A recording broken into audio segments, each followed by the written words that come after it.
हम कहते हैं कि हर लीडर के मैनिफेस्टो में फर्स्ट प्रायोरिटी जो होनी चाहिए वो एजुकेशन को होनी चाहिए। जब हमारा एजुकेशन का निज़ाम यहाँ बेहतर हो जाएगा तो हमारे लोग जो है गुर्बत से बाहर आ जाएंगे। आप देखिए कि टीचर जो होता है वो खाने वाला होता है। ऐसे भी हमने केसेस देखे जिन टीचरों के ड्रार से शराब की बोतलें निकली।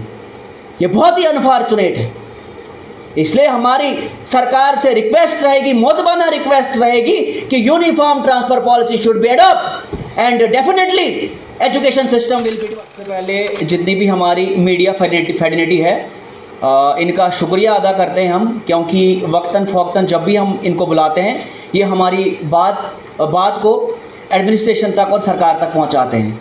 आज का जो हमारा इशू है वो एजुकेशन का इशू है, क्योंकि जो एटीडी है, एटीडी की फुल फॉर्म जो है वो एनुअल ट्रांसफ़र ड्राइव है। एनुअल ट्रांसफ़र ड्राइव का मतलब ये होता है कि ये हमने सालाना करनी है, लेकिन ये एनुअल ट्रांसफ़र ड्राइव जो हुई ये लास्ट टाइम 2023 में हुई और 24 में हुई ही नहीं है। इससे साफ जाहिर ये होता है ये अपने ही बनाए हुए कानून की वायलेशन करते हैं, क्योंकि एनुअल ट्रांसफ़र ड्राइव का मतलब यही है कि हमने ये सालाना करनी है, पर ये सालाना ये नहीं करते हैं। और जो इनने इसमें जोनेशन बनाए हैं, zone 1, zone 2, zone 3, zone 4 and zone 5।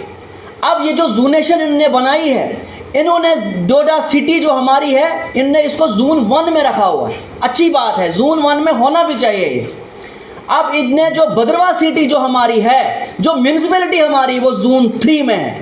उसके बाद जो हमारी ठाठरी की म्यूनसिपैलिटी है वो भी जोन 3 में है, क्योंकि ये जो इन्होंने जोनेशन बनाई हुई है ये इन्होंने हार्ड जोन और सॉफ्ट जोन को डिफाइन किया गया है। क्या भद्रवा सिटी हमारी सॉफ्ट जोन में, हार्ड जोन में आती है? नहीं आती है। क्या ठाठरी जो हमारी सिटी है वो हार्ड जोन में आती है? नहीं आती है। इससे साफ जाहिर ये होता है ये जो गवर्नमेंट ने पॉलिसी बनाई हुई है ये पॉलिसी ही गलत है। अगर इन्होंने हार्ड जोन और सॉफ्ट जोन को डिफाइन किया हुआ है, क्या भद्रवा सिटी हमारी हार्ड जोन में है? इसलिए मेरी सरकार से रिक्वेस्ट रहेगी कि आप यूनिफॉर्म ट्रांसफर पॉलिसी लेके आए, क्योंकि एटीडी से हमने ये देखा जब 2023 में ये एनुअल ट्रांसफर ड्राइव हुई हमारी भरत हायर सेकेंडरी जो है वो खाली हो गई, क्योंकि हम जो एटीडी को जो हम स्टडी कर रहे हैं इससे गांव से शहर की तरफ स्टाफ चलता है, पर लेकिन हमें वो पॉलिसी चाहिए जो सिटी से गांव की तरफ जाए। आप देखिए कि इन्होंने आरटीज की ट्रांसफर ही नहीं रखी। भाई आप किसी घड़े में पानी रखते हो, जब सालों साल आप घड़े में पानी रखते हो, फिर जब उस पानी को हम देखते हैं क्या लगता है, उस पानी में जंग लग जाता है, उस पानी से हमको बदबू आ जाती है। इसलिए आपको आरटीज के लिए ट्रांसफर पॉलिसी लानी चाहिए, क्योंकि 10-10 साल से 15-15 साल से वो वहां पे ड्यूटी कर रहे हैं। और आपने क्या किया है, ए ग्रेड और बी ग्रेड। ए ग्रेड में आपने जर्नल लाइन वालों को रखा है और बी ग्रेड में आपने आरटीज वालों को रखा है। हम चाहते हैं कि यूनिफॉर्म ट्रांसफर पॉलिसी आए जो 2 साल के लिए आए, और जब जो भी आप हमारे जो हार्ड जोन है, जो भी टीचर वहां हैं, आप उनको एक्स्ट्रा सैलरी दीजिए ना, वो खुशी खुशी से जाएंगे। आप देखिए कि यहाँ पे अगर एजुकेशन का निज़ाम हमारा डिफंक्ट हुआ, इसके 5 रीजन है। सबसे बड़ा रीजन जो है वो न्यू एजुकेशन पॉलिसी है। उसके बाद जो है इसमें फेवरेटिज्म चलता है और इसमें करप्शन चलती है। उसके बाद इसमें नेपोटिज्म चलता है। आप देखिए कि न्यू एजुकेशन पॉलिसी में इन्होंने कहा कि हमने 5 साल तक हर बच्चे को हमने मदर टंग पढ़ानी। हमारी मदर टंग कश्मीरी है। क्या किसी स्कूल, चिनाब रीजन के किसी स्कूल में कश्मीरी पढ़ाई जाती है? नहीं पढ़ाई जाती है। आप देखिए करप्शन, हम ये नहीं बोलते कि कोई टीचर पैसे खा रहा है या कोई जेडीओ हो या सीओ है। करप्शन इस किस्म की हो रही है, हमारे कुछ ऐसे टीचर्स भी हैं जो स्कूलों में पढ़ा नहीं रहे, जो बच्चों को क्वालिटी एजुकेशन नहीं दे रहे। वो सिर्फ स्कूल में जाते हैं, सिर्फ अपनी हाजिरी के लिए वहां जाते हैं, लेकिन बच्चों को वो क्वालिटी एजुकेशन नहीं दे पा रहे हैं। और आप देखिए न्यू एजुकेशन पॉलिसी में क्या कहा इन्होंने फोकस रखा, क्या बच्चे ने खाना खाया, क्या बच्चे को यूनिफॉर्म मिली, क्या बच्चे को किताबें मिली, क्या बच्चे को स्कॉलरशिप मिली। एकेडमिक के लिए इन्होंने न्यू एजुकेशन पॉलिसी में कुछ भी नहीं कहा। इसलिए हमारी सरकार से रिक्वेस्ट रहेगी कि जो आप जेडीओज बनाते हो आप वहां पे एग्जाम करवाइए, काबिलियत के बिना पे हमें जेडीओ चाहिए। आप लास्ट में जेडीओ लाते हो, इतना बड़ा नाम है लेकिन काम जीरो, काम कुछ भी नहीं, आप उनको रिटायरमेंट पे ला रहे हो। इसलिए आपको रिफॉर्म्स लाने चाहिए इसमें। जहां हमारे चीफ मिनिस्टर ने कहा कि जब तक ना ब्यूरोक्रेट का बच्चा या टीचर हो या गवर्नमेंट एम्प्लॉय हो कोई, जब तक ना वो गवर्नमेंट स्कूलों में पढ़ेगा तब तक हमारा गवर्नमेंट स्कूल का निज़ाम जो है बेहतर नहीं हो सकता है। लेकिन सबसे पहले आपको स्कूलों को ठीक करना है। आप देखिए कि हमारे जो स्कूल हैं, आप भड़बगी को लीजिए, आप कुल्हाड़ को लीजिए, आप LHS दशनान को लीजिए, ये स्कूल जो है ये हैंगिंग स्कूल है। इनमें मास्टर ग्रेड की कोई पोस्ट नहीं है, हेडमास्टर ग्रेड की कोई पोस्ट नहीं है, जूनियर असिस्टेंट की कोई पोस्ट नहीं है, 4th क्लास की कोई पोस्ट नहीं है। तो कैसे निज़ाम ठीक होगा?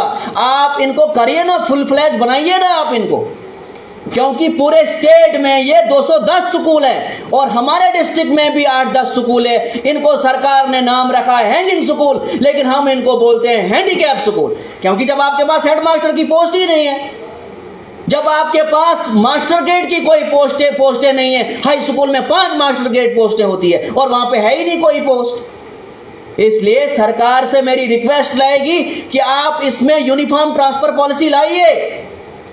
जब तक ना आप यूनिफॉर्म ट्रांसफर पॉलिसी लेके आओगे, आप हमारे एजुकेशन के निजाम को यहां डेवलप नहीं कर सकते हो।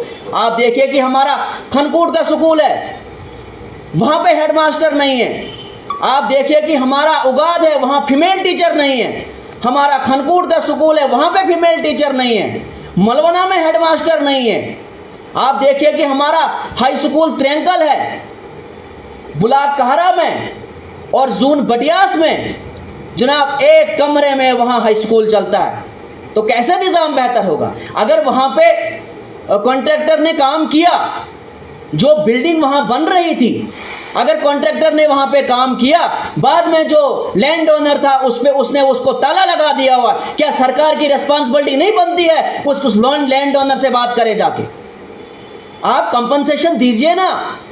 सुप्रीम कोर्ट की क्लियर कट जजमेंट है कि अगर आप किसी की भी जमीन को एक्वायर करते हो, आपने कंपनसेशन देना है।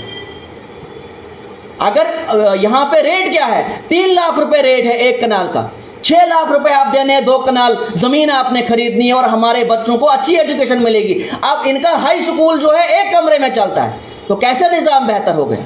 जब तक ना आप एजुकेशन पे काम करोगे, जब तक ना एजुकेशन को आप सही मॉनिटरिंग करोगे, आप हमारे गरीब लोगों को कभी डेवलप नहीं कर सकते हो। क्योंकि गुर्बत से लड़ने के लिए और गुर्बत को खत्म करने के लिए हमारे पास एक ही हथियार है, वो है एजुकेशन।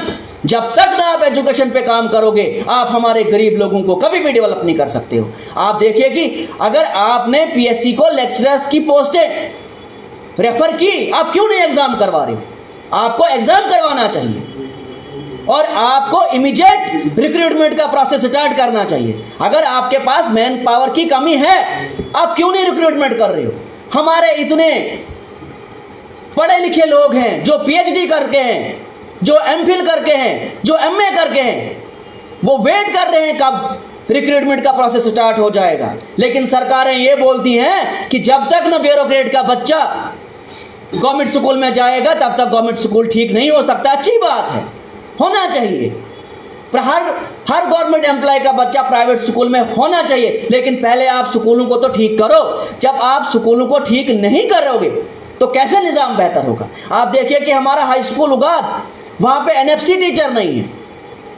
इसलिए मेरी सरकार से रिक्वेस्ट रहेगी, जो आप फेवरेटिज्म एजुकेशन में चलाते हो, जिस चीज से हमारा एजुकेशन का निज़ाम यहाँ डिफंक्ट हुआ, आपको फेवरेटिज्म यहाँ एजुकेशन में नहीं चलाना है। कोई भी पॉलिटिकल इंटरफेरेंस एजुकेशन के सिस्टम में नहीं चलना। जब आप पॉलिटिकल इंटरफेरेंस यहाँ चलाओगे, फेवरेटिज्म चलाओगे, नेपोटिज्म चलाओगे, पॉलिटिकल इंटरफेरेंस चलाओगे, तो कैसे निज़ाम बेहतर हो जाएगा? जी देखिए, हम ये चाहते हैं कि कोई भी पॉलिटिशियन हो, चाहे MLA हो, चाहे MP हो, चाहे मिनिस्टर हो, उनके बच्चे भी गवर्नमेंट स्कूल में पढ़ने चाहिए। लेकिन फिलहाल आपने गवर्नमेंट स्कूलों को सही करना है। आप मॉनिटरिंग को ठीक करिए ना। आप हर पंचायत में हाई स्कूल है, वहां का जो हेडमास्टर है, जितने भी पंचायत के स्कूल हैं, चाहे मिडिल स्कूल है चाहे प्राइमरी स्कूल है, उस पर बोलो उसको मॉनिटरिंग करने को। क्योंकि हफ्ते में अगर वो वहां पे विजिट करेगा जाके, क्या हमारे गवर्नमेंट स्कूल बेहतर नहीं हो सकते? लेकिन सरकारें जो है इन चीजों को फॉर ग्रांट लेते हैं। हम कहते हैं कि हर लीडर के मैनिफेस्टो में फर्स्ट प्रायोरिटी जो होनी चाहिए वो एजुकेशन को होनी चाहिए। जब हमारा एजुकेशन का निज़ाम यहाँ बेहतर हो जाएगा तो हमारे लोग जो है गुर्बत से बाहर आ जाएंगे। आप देखिए कि टीचर जो होता है वो क्रिएटर होता है, वो समाज को बनाने वाला होता है। ऐसे भी हमने केसेस देखे जिन टीचरों के ड्रार से शराब की बोतलें निकली। ये बहुत ही अनफॉर्चुनेट है। इसलिए हमारी सरकार से रिक्वेस्ट रहेगी, मोतबाना रिक्वेस्ट रहेगी कि uniform transfer policy should be adopt and definitely education system will be developed.